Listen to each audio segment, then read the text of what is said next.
Large parts of south-eastern Australia are on flood alert tonight. In the last hour, residents in Wagga Wagga in the New South Wales Riverina have been ordered to evacuate their homes, with flood waters threatening to breach the city's levee. In Queensland's south-east, a man has been swept away in flash flooding. And further south, the floods have swamped homes and businesses in north-east Victoria. Amy Bainbridge reports. 8,000 Wagga Wagga residents have been told to leave their homes immediately. The northern part of the city is already cut off. The State Emergency Service says the crisis has unfolded rapidly. This evening, officials revised up the expected flood peak. We're encouraging people to move now and don't delay their evacuation. This is a very serious issue. And if you live in any of the areas that are subject to an evacuation, you must be clear of this area by 6 a.m.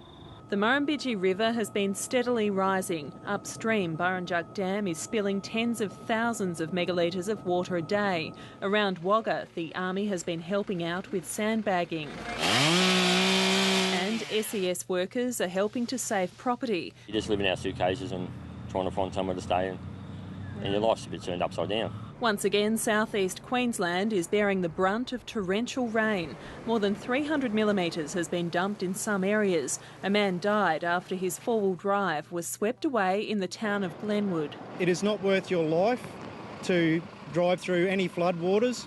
It is much easier to wait until the floodwaters have passed and roads are open. Many roads are cut off, including the Bruce Highway, the main transport route to North Queensland. Hundreds of motorists are stranded and they don't expect to drive anywhere soon. A couple of days maybe. That's what they're looking at with the weather. It's not going to blow away till late tomorrow afternoon, so got to wait for the water to die down, then they've got to make sure the roads are fine. There's a chance the low-pressure system could develop into a cyclone.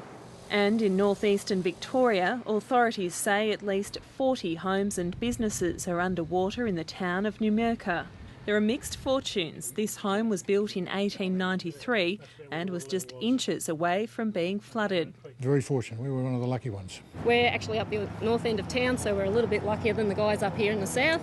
Attention is turning to Nathalia and townships on the Murray River, where a flood alert is in place.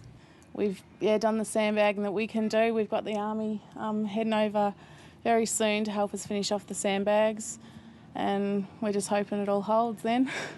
The Nathalia flood of 1993 is the worst locals remember, yet this one is expected to top that. According to the reports, we're going to be something like 9 inches in the old term, 9 to 10 inches above that, so that's a big lot of water to come yet. Even once the floodwaters peak, it will take days or even weeks to subside and much longer for the heartbreak to ebb away. Amy Bainbridge, Lateline.